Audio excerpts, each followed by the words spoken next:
Third habit for positive mental health. 3 litre জল পান করতে হবে। 3 litres of water to drink daily. Mental health ভালো রাখার জন্য পরিমিত জলপান করা খুবই দরকার। তবে এই জলপানের পরিমাণটা নির্ভর করে আরও কয়েকটি বিষয়ের ওপর, যেমন বডি ওয়েট, এজ, জেন্ডার অর্থাৎ পুরুষ বা মহিলা, ক্লাইমেট, অ্যাক্টিভিটি লেভেল ইত্যাদি। বডি ওয়েটের সাথে জলপানের একটা খুব সহজ সম্পর্ক আছে। বডি ওয়েটকে 3.5 দিয়ে গুণ করতে হবে, তাহলে যেটা আসবে সেই পরিমাণ জলপান করলেই যথেষ্ট। যেমন কারো যদি বডি ওয়েট হয় 70 কেজি, তাহলে 70 ইন্টু 3.5 কত হলো? 2.45 লিটার, অর্থাৎ মোটামুটি 2.5 লিটার জলপান করা তার দরকার।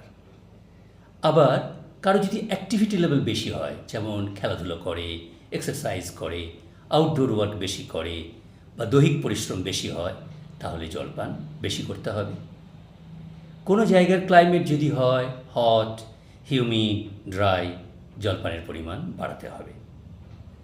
তবে মিল্ক, স্যুপ, ফ্রুট, ভেজিটেবলস এগুলো থেকে কিন্তু শরীরে জলের যোগান বাড়ে।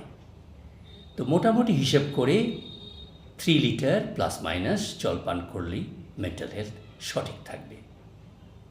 এবারে নিশ্চয়ই প্রশ্ন আসছে মনে যে মেন্টাল হেলথের সঙ্গে আবার জলের কী সম্পর্ক? আছে। বেশ কয়েকটি কারণের জন্য ঠিকমতো জলপান করা দরকার। যেমন আমাদের মুড ভালো রাখে সেরোটোনিন হরমোন, আর ব্রেনে এই সেরোটোনিনের সিক্রেশন ভালো হয় পরিমিত জলপান করলে, আর আমরাও থাকি হ্যাপি। আবার আমাদের স্ট্রেসের সঙ্গে সম্পর্ক রয়েছে কর্টিজল নামে একটি হরমোনের। এই কর্টিজল লেভেলকে কন্ট্রোল করে পরিমিত জলপান। তখন আমাদের স্ট্রেস কমে যায়, অ্যাংজাইটি কম হয়। আবার ঠিকমতো জলপান করলে ব্রেনে অক্সিজেন পৌঁছয়, নিউট্রিয়েন্টস পৌঁছয় সাফিসিয়েন্ট। তাতে ব্রেনের হেলথ ভালো থাকে, মেন্টাল ফগ হয় না, মাইন্ড থাকে ক্লিয়ার। তার মানে ফোকাস বাড়ে, ডিসিশন নেওয়া ইজিয়ার হয়।